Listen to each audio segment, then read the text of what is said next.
Hey everybody, this is Rustin with Metalholic Magazine and The Examiner. With us today, Donald DC Carpenter of I Empire, finishing up one leg of the tour today, getting ready to take a little break. How you doing, man?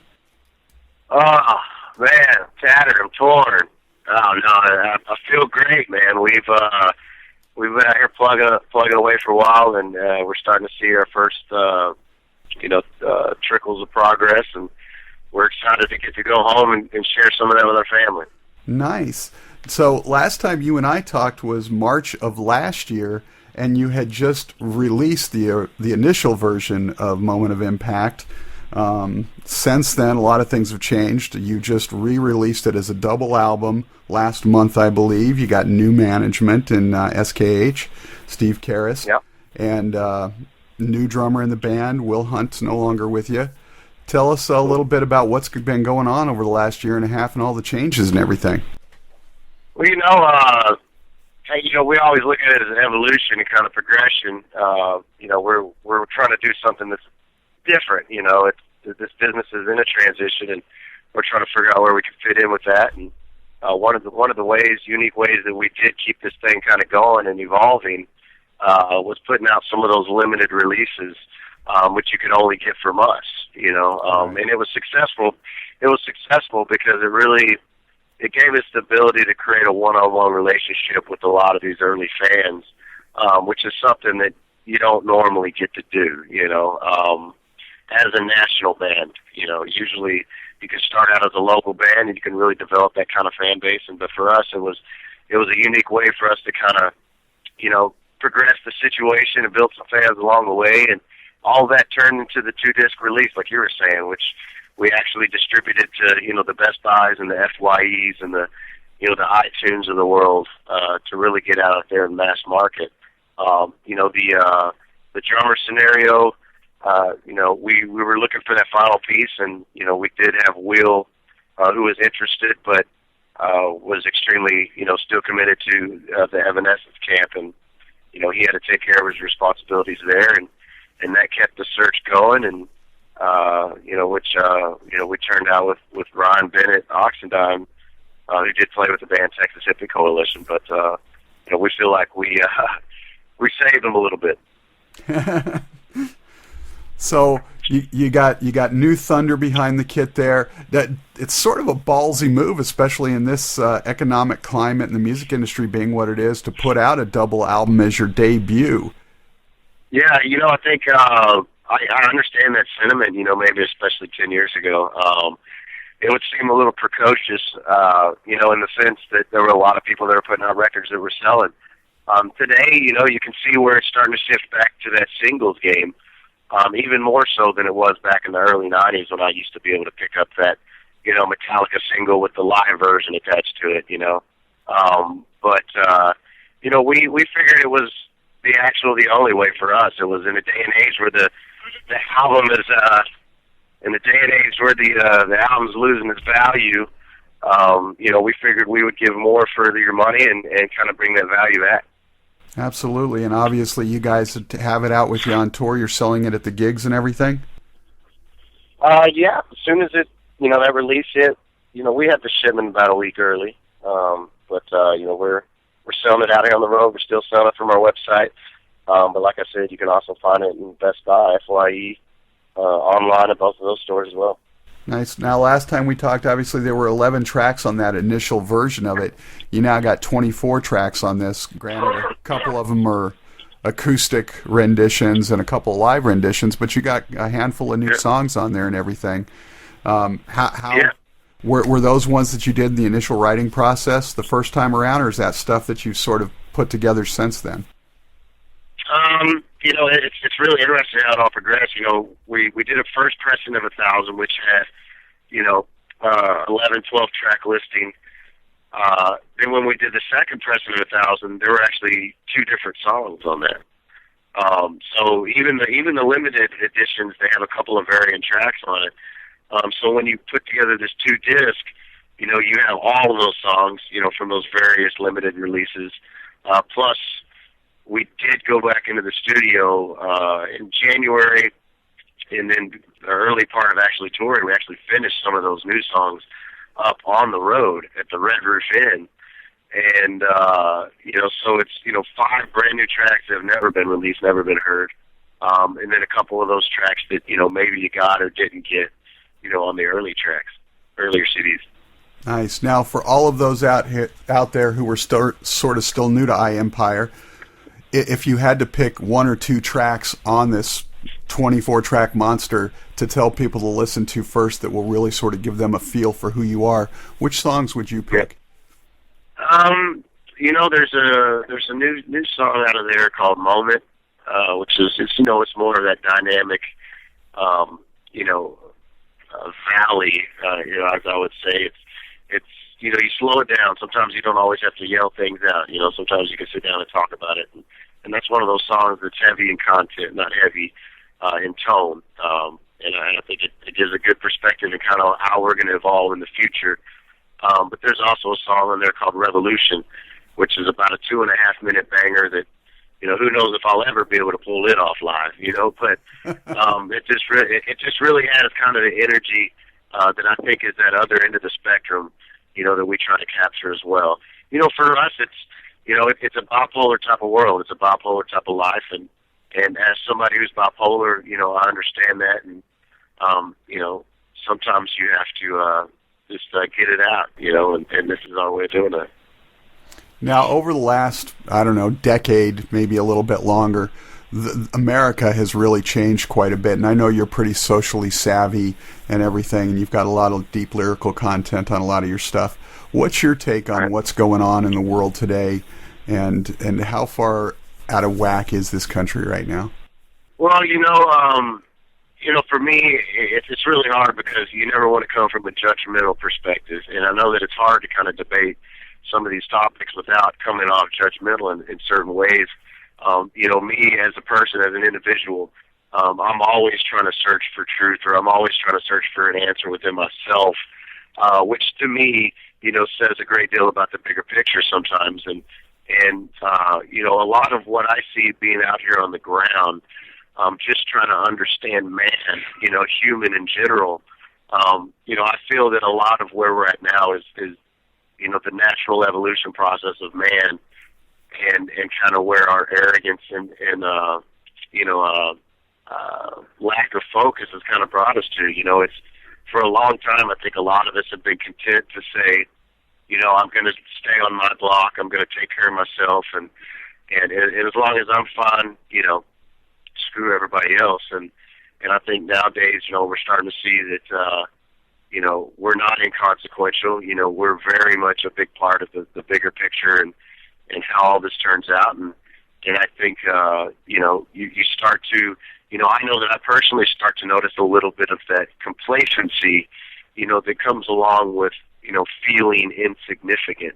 And I think for us, we want to try to come out, and our impact is making people feel significant again, making them feel like, that complacency is not going to work, not just in the music world. If we don't have fans that, actively support our band and really help us grow this and spread the word and spread the passion, then it's not going to work out, and that's the same thing for politics, or the same thing for our country. If we don't, get actively involved and we don't give ourselves a voice and a chance, then, it's not going to work. And I think, we're just at a day and age where we have to find that significance again. We have to find that fire. And for me, I feel like music is one of the best tools to really ignite that fire in people and kind of bring that focus, back to light. And, hopefully that's something we can do. I never want that to come off, like I said, as judgmental arrogance. But in the same sense, you got to stand for something, and you got to have a talking point. And, for me personally, that's where it is. Well, and music has always been such a unifying thing, and I think it's important now more than ever, because you said it a minute ago, we got very much into our own worlds, and that whole sense of community sort of started to disappear, in large part because of the technology, and everything has gotten so advanced that we don't even communicate with the people sitting at the other end of the dinner table. Absolutely. You know what? And I tell you, you don't even get me on that soapbox. I call them zombies, for God's sakes. we can carry that in our pocket now, and it is. We're as connected as we are. We become more disconnected every day, and music is one of those things that if you're truly a part of it, you're truly connected. You're at the live show, you're physically experiencing, what we're trying to convey, and it's something that I hold extremely dear, and I never waste an opportunity. Every show, no matter how many people are there, it's not about how many, it's about who. And as long as there's one person, that came to be impacted, that's exactly what we're going to do. Absolutely. And it's funny, this country's become obsessed with vampires and the zombie apocalypse and all that good stuff. But if you think about it, the vampires are politicians and the people out there that are sucking the system dry. That's exactly what I was going to say. The reality is that reality is way more frightening. Right. The characters in play are much more scary, and definitely I understand escapism, and especially in a world today where it is brutal to kind of look at the truth, but you can't be one-sided anymore. We really have to, in order to find some of these answers, and not even really answers, but at least the next step.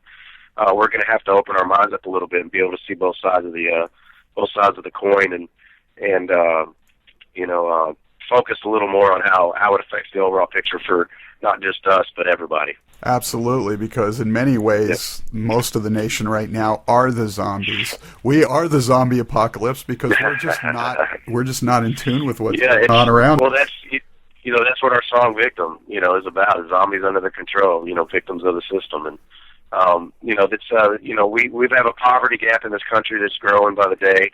The upper half loves that, because it does keep us, zombies, and it does keep us dependent on the system. And, regardless of that, we went through the Rock and Roll Hall of Fame a few days ago, when we were in Cleveland. We had 3 days off, and, it was hard for me because, my rebellious side was rebelling against the entire pop, facade that is the Rock and Roll Hall of Fame. But I was walking through there, and we were walking through the censorship section, and it came to a quote by John Lennon where he was talking about censorship, and he was talking about how he is not to be a leader. He's not to speak from a perspective of a leader or somebody with all the answers. He's just somebody who's supposed to give the people a voice.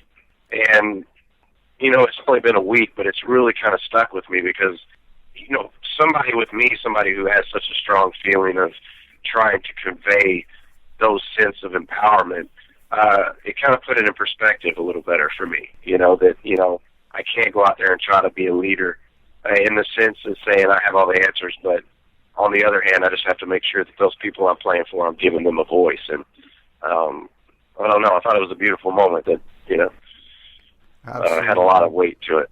Absolutely. And great way to sort of round this whole thing out. Last couple of questions, just sort of for fun and whatnot. You were at the Rock and Roll Hall of Fame. A lot of controversy with the Hall of Fame in the last few years about some of the snubs, bands that aren't in there that pretty much everybody thinks should be. Is there a band at the top of your list that you believe belongs in there that's just not getting the love? Well, it's interesting because everybody has their favorites for sure. There's some big names. For me, it's Rush. I've kind of being that see both sides of the coin type of guy. I've always understood kind of the argument of why maybe people thought they shouldn't be in. But when you really get to kind of the backstory of that band and how many times they should have just not even continued, but just kept pressing on until they found their true core audience. That stayed with them, generation after generation and passed that legacy on. I think they're just one of the most important bands of rock and roll history, and for them not to be in there, it is definitely kind of a joke. Yeah, it's sort of intriguing, the people they leave off, and then there's people in there that aren't even part of rock and roll, and it's just a joke that they're in there. But, for me... Yeah, Go ahead. Go ahead, sorry. I was just going to say, for me, Rush and Kiss were the two that, Deep Purple's not in there, Chicago's not in there, seriously, people? Oh. But, Yeah, absolutely.